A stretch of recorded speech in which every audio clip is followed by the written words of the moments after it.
Hi, just Paulie doing a little tea talk here with Mr. Schnoots. Me. So look, so these tea talks are just about aspects of gaming and so on that don't really belong in reviews, and they're not funny anecdotes. And very often these are driven by your questions that have been sent in to me, or sometimes stuff that's come up on convention panels that have been brought into, or people asking questions about technical aspects of game design, etc. So I just wanted to go briefly over something I touched on in my very long D&D editions of D&D tea talk that I did before. Different styles of games. So back in the day, we started doing role-playing games, playing them. I started designing them very early on, and there started to be kind of different ways of approaching rules, and we went through evolutions of people making different rules, trying to do different things, and lots of good creativity, lots of things. But it's funny, after about 20 years of us all doing this, we started to actually ask questions about what are we doing and why, and what are we trying to achieve, and people began to actually look at this and say, actually, there are styles and systems and streams.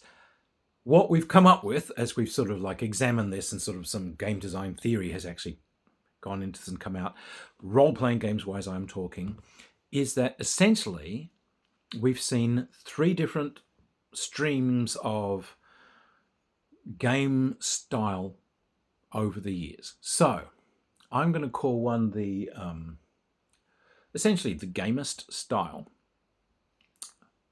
Another one will be the narrative style, and the last one will be the simulationist style.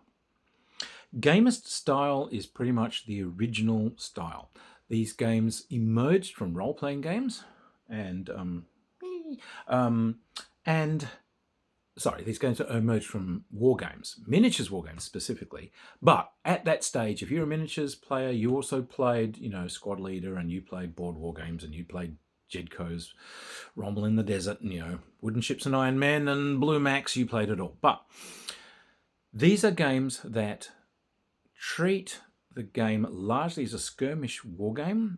Obviously, the combat system is going to be sort of the paramount bit of rules they want to come across, but it's relatively easy to design these games. It's relatively easy to make new characters.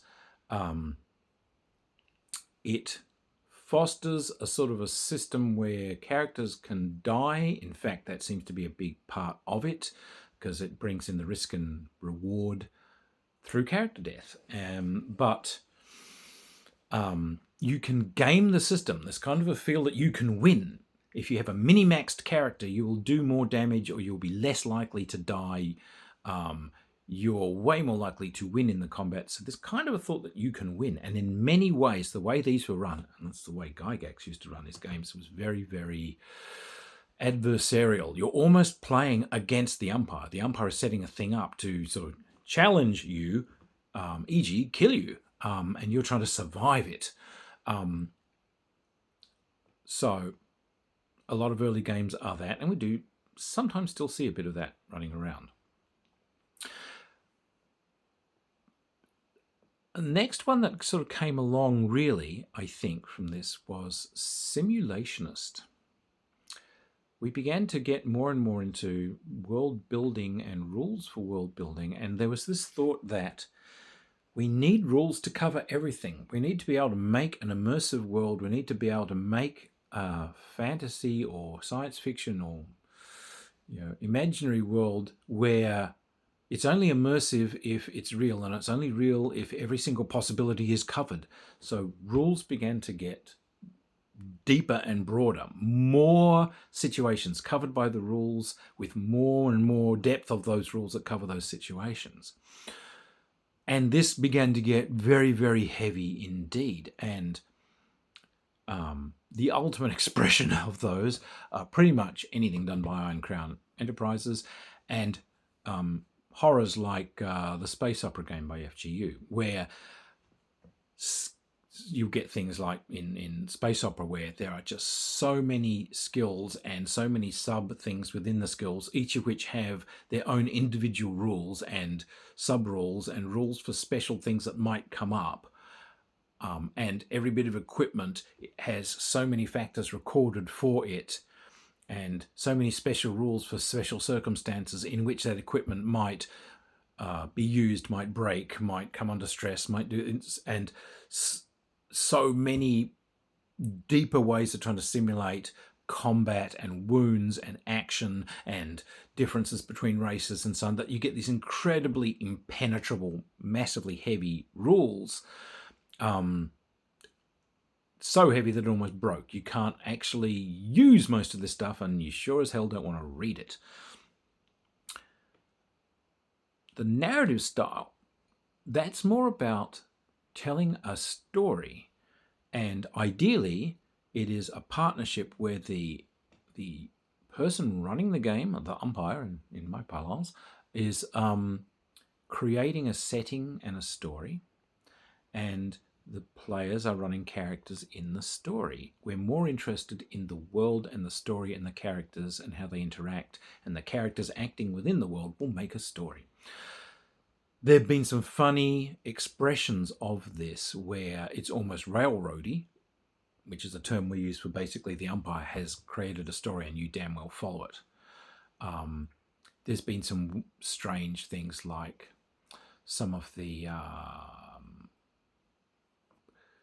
White Wolf stuff, for instance, some of the vampire games and so on, where it's very, very focused on the characters, almost to a stage where the umpire is almost a fan of the characters and is kind of making stories based around the characters and what they do. And there's been some very strange iterations in these rules, things like the Amber games, which are almost without a really strange diceless rule system. And again, because we're trying to move everything away from even having a visible system, it's about the story, the intrigues that we're involving you in. There's often a thought that, so things like Pendragon, for instance, where there's an overstory. Here's the story of King Arthur, and you are playing parts within this. So, you know, it can be, it has had some strange iterations. Now, one of the neat sort of things that has happened is this idea of session 0, which is a session before you really begin playing where you figure out what you are going to play. Now, this can express itself as everyone sitting around and talking about boundaries. There are some things that might upset some people, might trigger some people. You know, people have got traumas. So you want to discuss what can and can't come out. My roommate here is one of my ongoing players. There are certain things that, you know, I know she's had actual traumas and tragedies in her life.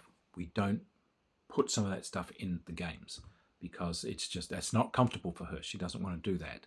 So we just make sure everyone knows this is stuff that doesn't come up in this game. Or if it does, it's veiled. We just throw a veil over it. No one needs to see that. And veiling is another thing you can do where you can decide, well, this is going to be a romance game, but we just need to know that finally true love blossoms between these two, and we don't really need the details of them going out or, you know, rubbing uglies. So, you know, you decide how you're going to do it. But it's also a way of deciding the expectations of what everyone's going to do. As you talk back and forth, well, you know, the umpire say, I want to run a horror thing. So bear in mind, this is going to be horror. I'm trying to basically scare you, and this is a creepy environment that's dangerous. And, you know, so you're communicating with people what they're going to get.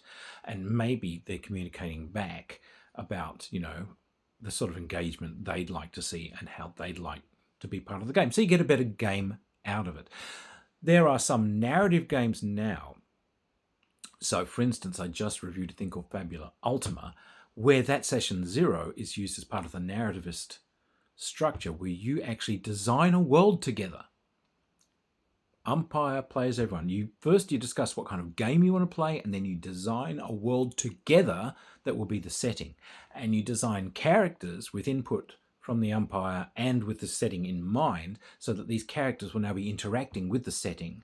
And then with that setting and those characters, the umpire designs a story, because now he knows his setting and characters within the setting, and that's how you create the story that you're going to share. And much of the story creation is actually in the hands of the characters.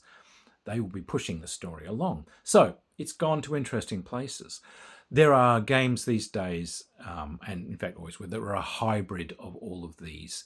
And so you get games that are narrative, but someone is trying to still put some heavy simulationist qualities in it. So you might get something like Twilight 2000, where it's a narrative game about survivors of, a World War III. But there's a lot of rules in there on how to brew alcohol to keep your vehicles running, how to reload weapons, lots of military stuff in there, because a part of the story being told within that narrative does require a lot of simulation of the military and the actual hard science of a post-nuclear war world to make it run. So, we have begun to learn how to splice these pieces together. The Gamest style thing, wackily enough, is back. I would say D&D 5th is Gamest. It's sure as hell not about narrative, even though characters are at the fore because they're super heroic and can do marvelous things. But it's a board war game, really. So it is really about gaming the characters within a combat situation. And yeah, you can win because you can basically beat the scenarios and hack your way through them and smash your way through the enemies, and the focus is on that. So rorting characters to be combat wombats that can dish out the damage and achieve objectives within a board game is a thing. So that push to win. So, and if people didn't enjoy it, then it wouldn't be successful. It's successful, so I guess people really enjoy that style of play.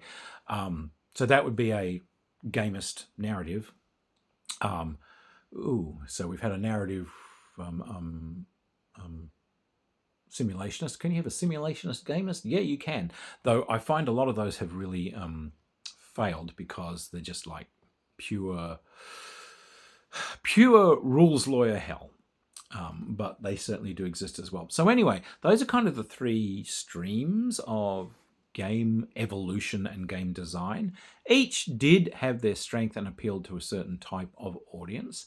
I think what we have settled on these days is that the narrative is important. The characters are important. People want to engage with characters in a world, and that's what keeps bringing them back to play. So I think our decision as a community of role-playing gamers is we want to see narrative in there, embraced by the design so that we can embrace it in our play. Simulationist has largely fallen by the wayside. I mean, the most complex things that you really get offered now are things like Twilight 2000, which still, due to modern design sensibilities, are streamlined and fairly easy to handle. But that seems to be less important. But like I said, some of the gamism has crept back in again and is obviously being enjoyed. So that's full circle. That's what D&D started as back in its beginning, and hey, that's what D&D's become again today. So there are places for all these things. They have different audiences. They do different things. They give you a different game. What the hell? Give them all a try and enjoy all of them.